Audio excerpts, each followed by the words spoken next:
우리 주님의 은혜와 평강이 예배하는 우리 모든 성도님들의 심령과 가정에 넘치시기를 축복합니다. 우리는 살아가면서 좋은 이야기, 멋진 이야기들도 많이 듣습니다. 그런데 아무리 우리가 보기에, 우리가 듣기에 좋은 이야기라도 그 이야기가 십자가, 예수 그리스도의 십자가로 가지 않고 그 어떤 상황과 이 일의 원인이 예수님으로부터 비롯된 것이 아니라면 그 이야기는 생명력이 없는 것입니다. 아무리 사람의 마음을 움직이고 우리 귀에 솔깃한 것이라도 그런 말은 다른 사람에게 큰 영향이 없는, 생명이 없는 것이다, 그런 말이.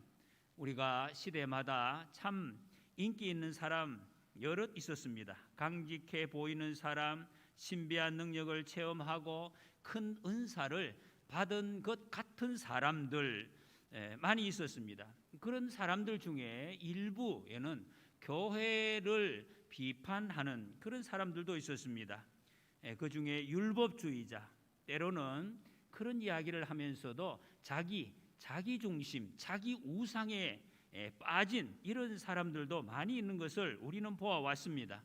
그런데 지난 21일 동안 다니엘 기도회를 통해서 우리는 많은 은혜를 받았습니다. 거기에 나온 강사님들 정말 모든 분들이 하나같이 자신의 그 간증, 하나님의 그 인도하심의 모습, 이것을 간증하면서 전부 거의 비슷비슷한 모습을 우리는 보아왔습니다. 오직 하나님만이 이 간증을 통해서 드러나게 해주세요 하면서 기도하면서 정말 두렵고 떨림으로 막 떨리는 모습으로 간증하는 것을 우리는 보았습니다. 자신의 약함을 부끄럽지만 스스럼 없이 사람들 앞이 또 무엇보다 하나님 앞에서 다 드러내고 겸손하게 자기 자신을 완전히 하나님께 굴복시키는 그런 모습을 우리가 봤습니다. 그래서 우리 그 간증을 듣는 우리는 저 사람 참 대단한 사람이구나, 하나님의 복받은 사람이구나, 이런 느낌보다 저분과 함께 하시는 하나님, 저 하나님이라면 나도 똑같은 은혜를 체험하고 저런 기적이 내게도 똑같이 일어나겠구나 하는 그런 마음을 불러일으키기에 충분한 그런 참 신실한 그런 강사님들이었다 하는 것을 생각을 합니다. 정말 우리에게 큰 소망의 확신을 심어주는 기도회였습니다. 그저께 마지막 강사였던 정윤선 집사님이 계셨습니다. 정말로 저는 그분의 정말 그 간증을 통해서 제 마음에는 보다 더 큰 어떤 감동이 있었습니다. 정말로 이런 하나님 앞에서 하는 간증이 무엇인지, 이 진실된 고백이 어떤 것인지를 생생하게 보여주는 정말 이 간증의 끝판왕이라, 그런 생각이 제게는 밀려왔습니다. 기가 막힌 고백을 했습니다. 여러분들 아마 많은 분들이 들으셨겠죠. 그분의 간증 주제가 하나님은 늘 옳습니다. 하나님은 늘 옳습니다. 그 집사님의 어린 시절, 부모님이 어릴 때 이혼을 하셨습니다. 어린 시절 계모 어머니를 만나서 수년을 계속해서 가전 학대를 받았습니다. 말 못할 그런 차별을 당하고 열심히 최선을 다했는데도 또 실패하고 부당한 대우를 받고 하나님 앞에 끊임없이 기도했는데 응답은 없고 우여곡절 끝에 결혼을 했는데 남편이 뇌종양에 발견이 되어서 지금도 그 종양을 치료하고 있고, 그런데 어떻게 이분의 입에서 하나님은 늘 옳습니다, 이 고백을 할 수 있을까요? 하나님은 선하신 분, 절대 선이신 분이기 때문이다니. 사람이 어떤 방향으로 가고 어떤 일을 할지라도 하나님은 반드시, 하나님의 자녀는 모든 것을 합력하여 선을 이루시는 하나님, 그 하나님을 알기 때문에, 그 하나님을 믿기 때문에 이 고백을 할 수 있다. 그래서 우리가 알거니와 하나님을 사랑하는 자 곧 그 뜻대로 부르심을 입은 자들에게는 모든 것이 합력하여 선을 이루느니라 말씀하셨습니다. 여러분, 우리 기독교는 행위, 내가 무엇을 했느냐, 어떤 일을 해왔느냐, 지금 무엇을 소유하고 있느냐, 그거 보시지 않습니다. 그것은 능력이 없습니다.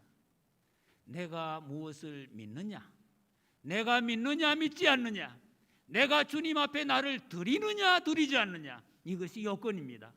믿으면 하나님의 역사하십니다. 하나님께 드리면 주님이 다 하나님의 일을 행하시는 것입니다. 여러분, 이걸 잘 아셔야 됩니다. 영접하는 자 곧 그 이름을 믿는 자들에게는 하나님의 자녀가 되는 권세를 주셨다 그랬습니다. 믿는 자에게 하나님의 자녀의 권세를 주셨습니다. 옆집 아이가 공부를 잘하고 모범생입니다. 우리 집 아이는 망나니였다, 이렇게 가정을 해보십시다. 아버지라면 누구에게 재산을 물려주겠습니까? 아무리 망나니라도 아들에게 줄 것입니다. 근데 많은 사람들이 율법주의에 익숙해져서 우리 아버지는 옆집 아이를 더 사랑한다고, 저 착하고 아주 그냥 모범적인 저 아이를 사랑한다고, 그래 사랑할 거야, 이렇게 착각을 한다는 것입니다. 이런 불행한 일이 어디 있습니까, 여러분? 그런 착각 속에 살아가는 것. 여러분, 우리 믿음의 축복은 모범적인 것, 잘하는 행실이 아닙니다. 하나님의 자녀됨의 확신에서 믿음의 축복이 비롯되는 것입니다. 할렐루야. 하나님의 자녀인 것, 그래서 복을 받습니다. 그래서 우리의 고백도 하나님은 늘 옳습니다, 이 고백을 우리가 할 수 있어야 될 것입니다. 우리 함께 해보시겠습니다. 하나님은 늘 옳습니다. 하나님이 기뻐하시고 하나님 우리에게 원하시는 고백이 바로 이 고백이, 얼마나 놀라운 고백을 성도의 입으로 저는 하는 것을 보면서 너무너무 감동을 받았습니다. 이 집사님은 그것을 깨달아서가 아니라 그랬습니다. 내 삶에서 아하, 하나님 옳으시구나, 이게 깨달아져서 이렇게 하는 것이 아니라 뭐라고 했습니까? 제가 하나님이 옳으시다고 결정하기로 결정했습니다. 이게 어렵습니까, 여러분? 하나님이 옳으시다고 결정하기로 나는 결정을 했습니다. 기가 막힌 고백이. 하나님, 저 이렇게 결정하겠습니다. 하나님께서 하나님의 옳으심을 제 인생을 통해서 증명해 주세요. 제가 그 하나님을 증거하겠습니다. 그렇게 고백했습니다. 그러니까 이분의 인생을 지금까지 경험했던 우리가 보통 사람들이 상상할 견딜 수 없는 이런 수많은 학대, 이유 없는 억울한 학대, 그 계모, 지금도 옆에 계시는 그 계모, 억울한 실패, 부당한 대우, 불행한 가족사, 지금도 흩어져 있는 그 가족사에 대해서 감사한다, 이런 고백을 했습니다. 여러분, 이것이 어떻게 가능해질까요?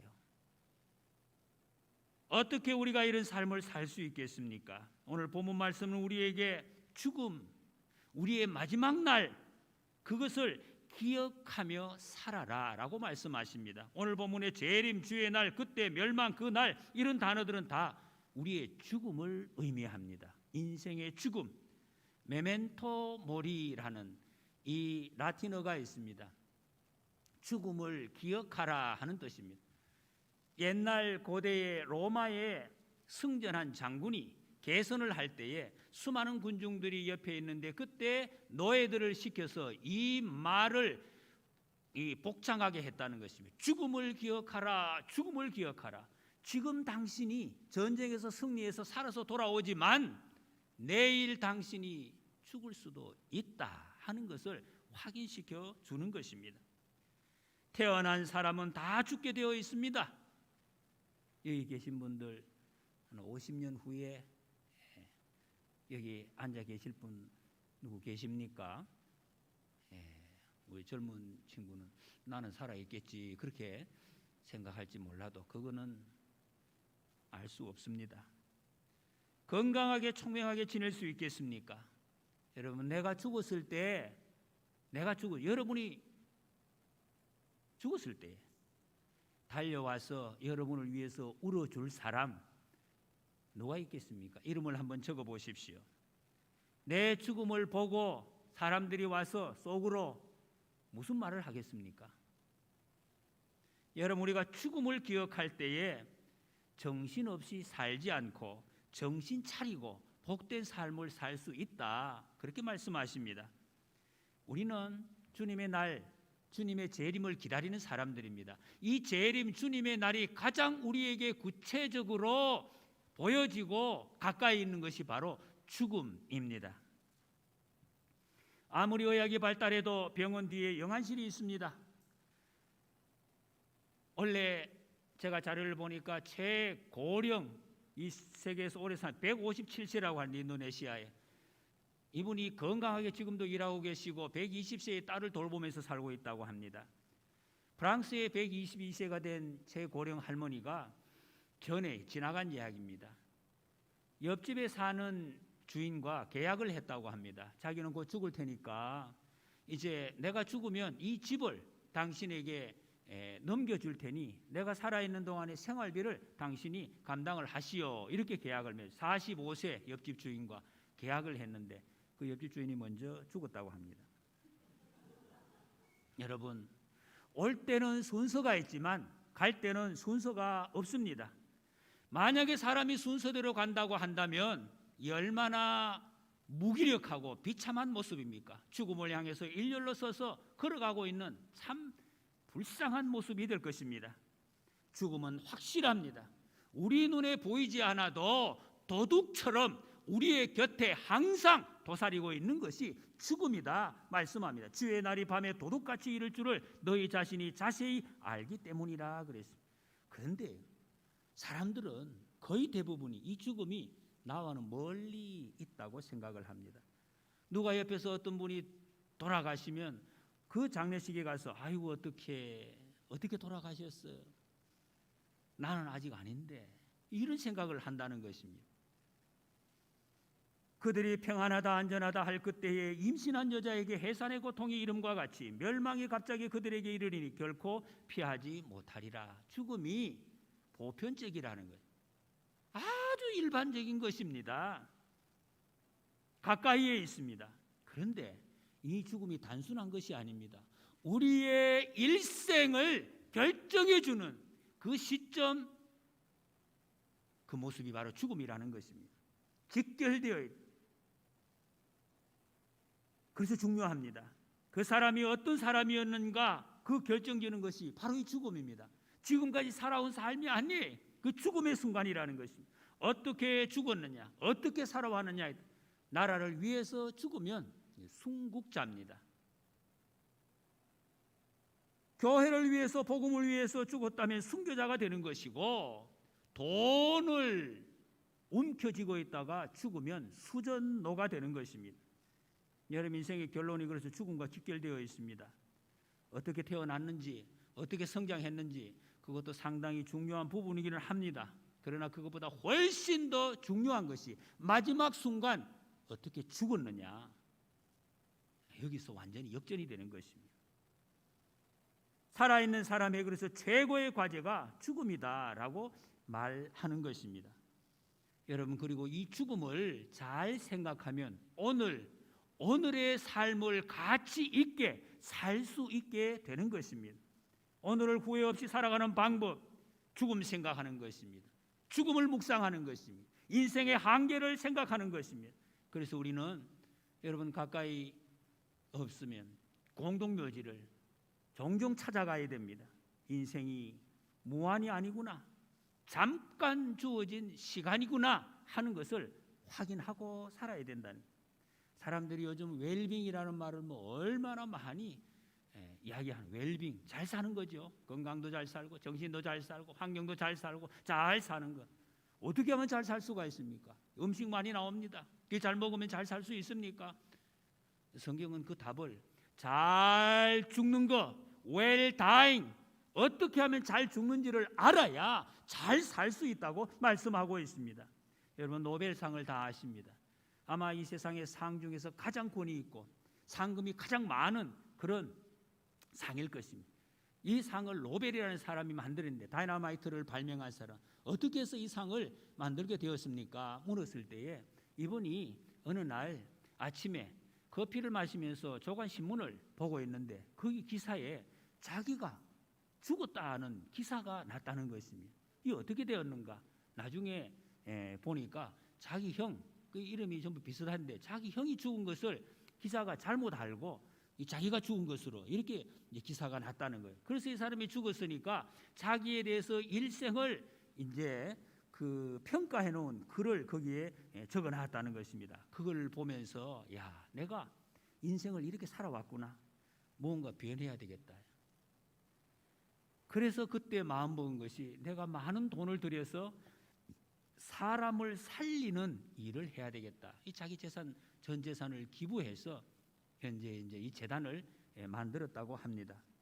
여러분, 우리의 죽음이 생물학적으로 그냥 죽음으로 끝나면 요 간단하죠. 그냥 숨 안 쉬는 것으로 끝이 나면. 그런데 이게 끝이 아니라는 것입니다. 꼭 묻습니다. 죽음 후에는 어떻게 되는가? 죽음 후에 뭐가 있는가? 영혼을 생각하는 거예요. 하나님을 생각한다는 거예요. 영혼의 세계, 다음 세상은 죽음을 생각하지 않고는 알 수가 없는 것입니다. 전도서 7장 1절에 보면 죽는 날이 출생하는 날보다 낫다 그랬습니다. 왜 낫습니까? 태어나는 날보다 죽는 날이 훨씬 낫다. 한평생 고단한 수고를 마치기 때문에. 얼마나 힘드십니까, 여러분? 이 고난과 괴로움과 고통이 다 끝나기 때문에 이거 훨씬 낫다. 그리고 우리는 우리 주님을 뵙는 날이기 때문에 주님이 우리를 기다리고 계시다가 어서 오너라, 사랑하는 딸아, 사랑하는 아들아, 우리를 맞아주실 그 날이기 때문에, 주님을 얼굴과 얼굴로 뵙는 날이기 때문에 참 좋은 날입니다. 내 수고를 기억하시고 다른 사람 알아주지 못하는 그 수고를 주님이 다 보시고 있다가 수고했다, 내 딸아 아들아 하면서 나를 맞아주실 그날을 기대하기 때문에 참 좋은 날입니다. 여러분, 이화대학의 총장을 지냈던 김한란 박사 이야기는 잘 우리가 알고 있습니다. 자기가 죽을 때는 장례식장에 장례 찬송 부르지 말고 영광 찬송을 부르시오. 하나님의 영광으로 들어가는 시간이니까 내가 죽었을 때 장송곡 부르지 말고 행진곡을 불러주시오. 그랬다. 천국으로 들어가는 행진을 하는 시간이기 때문에 전도서 7장 2절에 초상집에 가는 것이 잔치집에 가는 것보다 나으니 모든 사람이 끝이 이와 같이 됨이라. 산자는 이것을 그의 마음에 둘지어다. 그래서 잔치집에 가는 거 좋지요, 여러분. 밥도 먹고 서로 나누고 좋습니다. 그러나 그보다 훨씬 더 중요한 일이 상가집에, 초상집에 가는 것이다. 잔치집에서는 인생의 정말 일부분만 볼 수 있다. 다 볼 수가 없습니다. 그런데 정말 초상집에는 인생의 진면목을 거기서 다 볼 수가 있다는 것입니다. 여러분, 초상집에 가서 이 집에 화환이 몇 개 들어왔나 그런 거 볼 필요 없습니다. 모든 사람이 이렇게 끝나는구나, 인생의 끝이 있구나, 나도 조만간에 저 자리에 눕게 되겠구나, 그것을 확인하는 것입니다. 여러분, 그렇다고 염세주의자가 되라는 것이 아니에요. 자포자기하고 그러는 게 아닙니다. 미래를 보라는 것입니다. 인생의 시작이 있으면 마지막 점이 있는데 그 때가 어떤 모습인지 이걸 보라는 것입니다. 그리고 오늘을 생각하는 것입니다. 여러분, 죽음을, 끝을 생각하면 어떤 사람들은 죽음 무섭다, 스트레스 받는다, 그런 분들이, 그거 아닙니다. 죽음은 무서운 것이 아닙니다. 정말 인생의 슬픔의 극치라고 할 수 있는 이 죽음 앞에서 우리 인생은 치유를 받습니다. 치유. 오늘을 살아갈 힘을 죽음을 통해서 얻는다는 것입니다. 아리스토텔레스라는 유명한 철학자, 의학자는 그래서 이것을 죽음을 통해서, 슬픔을 통해서 받는 치료를 카타르시스라고 했습니다. 카타르시스.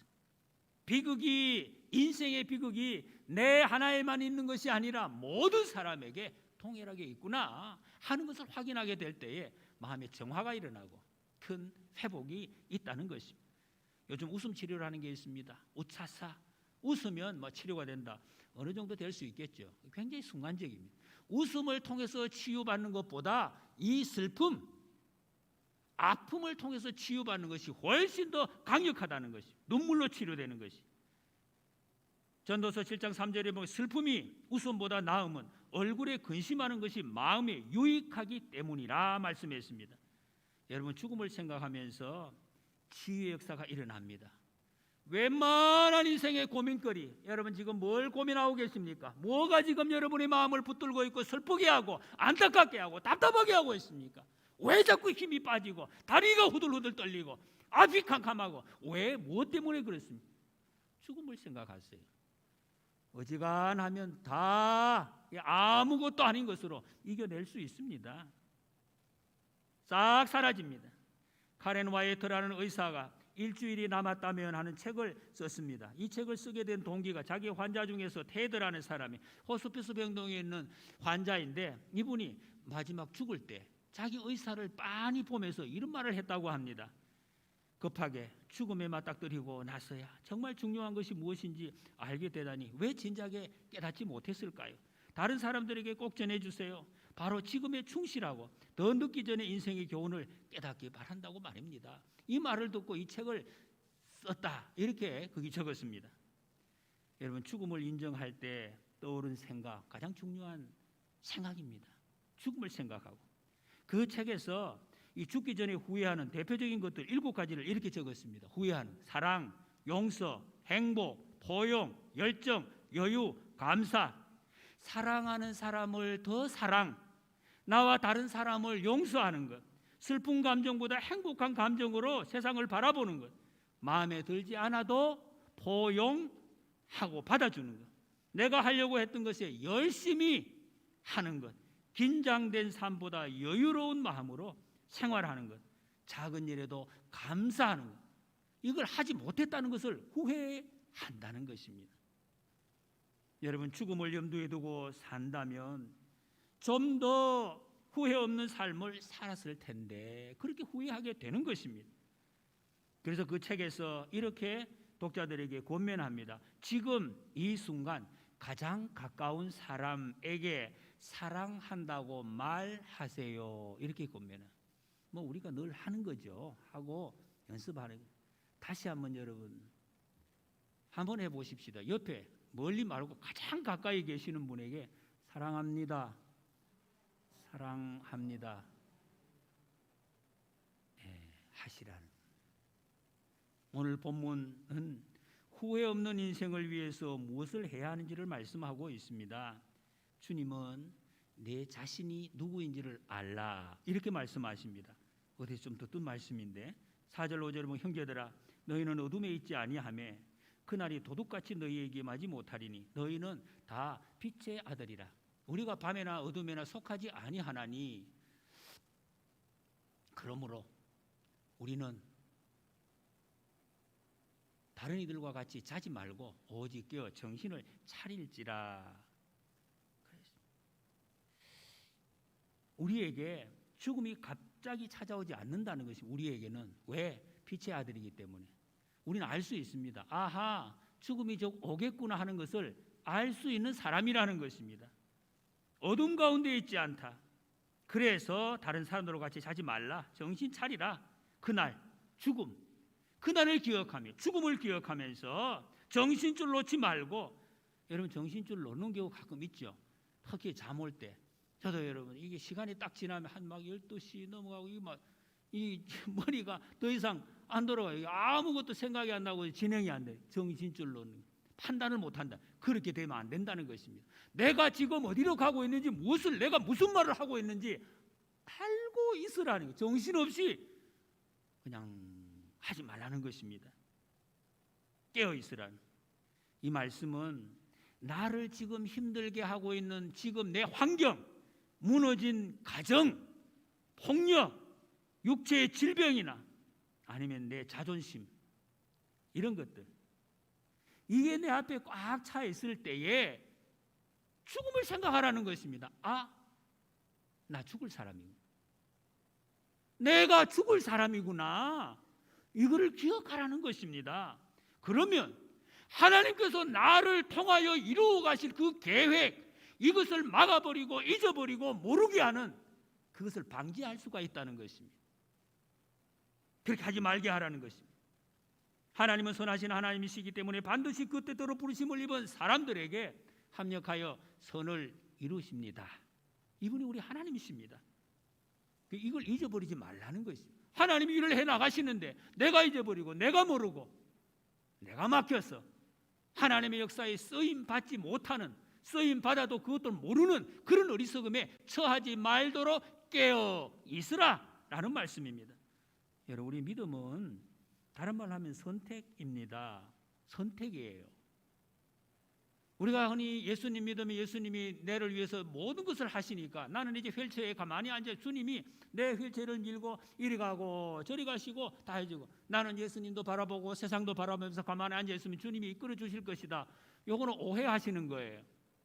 예수님께서 제자들을 부르실 때에 너희는 나를 따르라, 내가 너희를 사람을 낚는 어부가 되게 하리라 불러주셨어요. 그때 베드로와 안드레와 그 제자들이 뭐라고 했습니까? 배와 거물을 버려두고 일어나서 예수님을 따라가니라 그랬어요. 예수님을 선택했습니다. 배 가지고 예수님 이렇게 하지 않았어요. 선택해서 따라갔다. 예수님 우리에게 오셨습니다.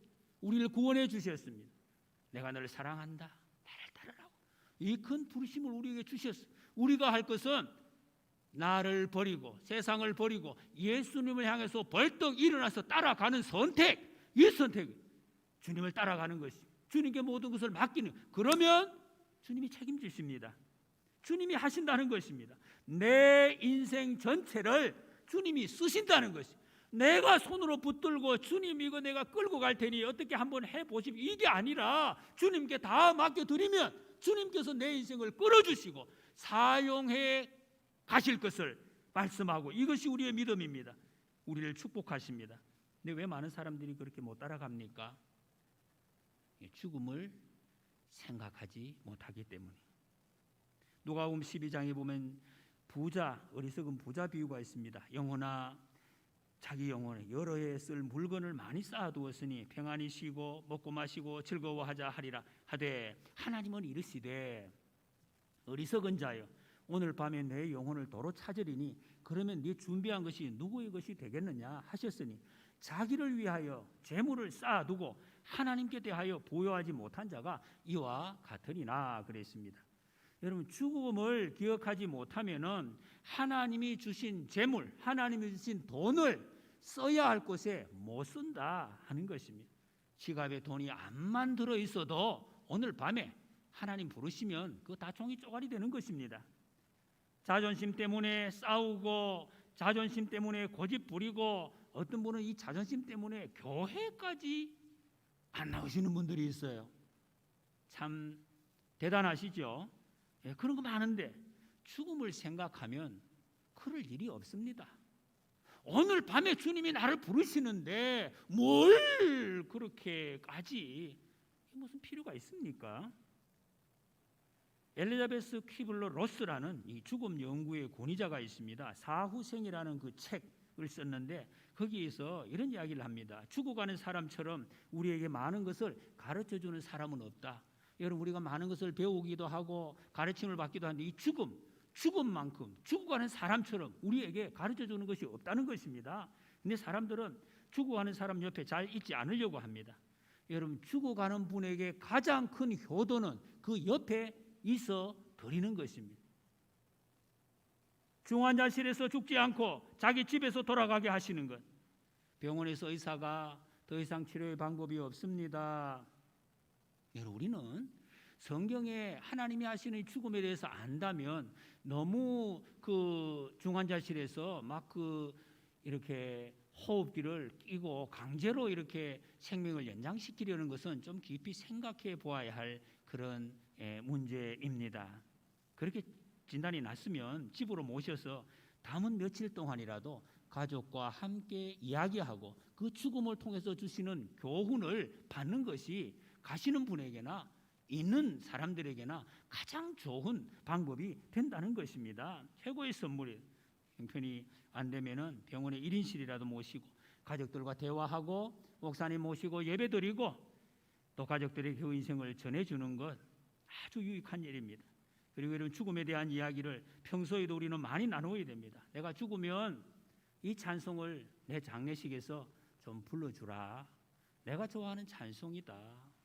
이렇게 이야기도 하고 또 좋아하는 성구도 내가 죽었을 때에 이런 말씀을 좀 이렇게 낭독을 해달라. 이런 이야기를 하는 것이 좋습니다.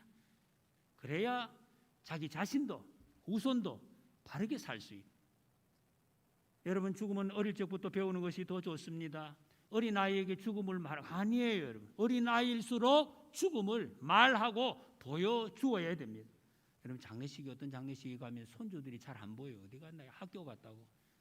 여러분 학교 가서 배우는 것보다 죽음의 현장에서 그 배우는 교훈이 이루 말할 수가 없습니다. 인생의 가치관이 거기서 정립이 되는 것입니다. 어디로 가야 되는 것인지 죽음에 참여해야 된다는 것입니다. 지금까지 어떻게 살아왔든지 인생의 마지막 순간을 정말 멋지게 맞이한다면 그 인생은 성공입니다. 성공입니다. 우리가 붙잡아야 할 것이 있습니다. 오늘 본문은 그래서 붙잡아야 할 것이 믿음과 사랑과 소망이라 그랬습니다. 8절에 우리는 낮에 속하였으니 정신을 차리고 믿음과 사랑의 호심경을 붙이고 구원의 소망의 투구를 쓰자. 이 영적 전쟁터에서 우리가 갖추어야 할 것이 바로 이것이다. 예수 그리스도께서 우리를 위하여 십자가에 죽으시고 죄에 빠져서 하나님을 볼 수 없고 자기 자신을 볼 수 없었던 우리를 눈을 열어서 하나님 보게 하시고 죄를 용서해 주시고 하나님과의 관계를 회복시켜 주시고 그 풍성한 은혜를 누릴 수 있는 구원의 자리로 인도해 주셨습니다. 그래서 우리를 살든지 죽든지 그분과 함께 살 수 있게 해 주셨다 했습니다. 10절에 예수께서 우리를 위하여 죽으사 우리로 하여금 깨어있든지 자든지 자기와 함께 살게 하려 하셨느니라. 우리의 믿음이 무엇입니까? 그저께 우리 영어를 전공하신 장로님께서 그런 말씀을 하신 강 장로님이 믿음이 무엇인가? 영어 단어에 보면 believe래, believe. 이 believe라는 단어가 비동사, 비를 존재한다, 그 있다 상태와 live, 살다와 결합된 이 믿음. 예수님을 믿는다 할 때 believe in 예수, Jesus 이렇게 씁니다. 예수님 안에 같이 사는 것, 예수님과 함께 같이 사는 것, 이것이 믿음이에요. 바로 이 말씀입니다. 예수님과 함께 살면 우리의 고난, 외로움, 쓸쓸함, 핍박당하는 것, 질병, 무기력증, 우울감, 낙심, 절망, 비난, 학대 이것을 이길 수 있습니다. 우리를 사랑하시는 우리 주님께서 우리로 하여금 이기게 하신다고 약속하셨습니다. 로마서 8장 37절에 그러나 이 모든 일에 우리를 사랑하시는 이로 말미암아 우리가 넉넉히 이기느니라. 여러분 우리 인생의 마지막을 죽음을 꼭 기억하시고 온 천지에 가득한 하나님의 공이 계시는 하나님, 그곳에 계시는 그 하나님 기억하실 수 있기를 바랍니다. 우리는 낮에 속했습니다. 낮에 속한 사람 마지막에는 반드시 하나님께서 선을 이루실 줄 믿습니다. 그렇기 때문에 우리는 하나님은 늘 옳습니다. 하나님은 늘 옳습니다. 이 고백을 서로에게 고백함으로 서로 위로하고 서로 격려하고 서로에게 힘이 되어주는 복된 교회 하나님의 백성들이 되시기를 축복합니다. 기도하시겠습니다. 함께 이 말씀을 기억하며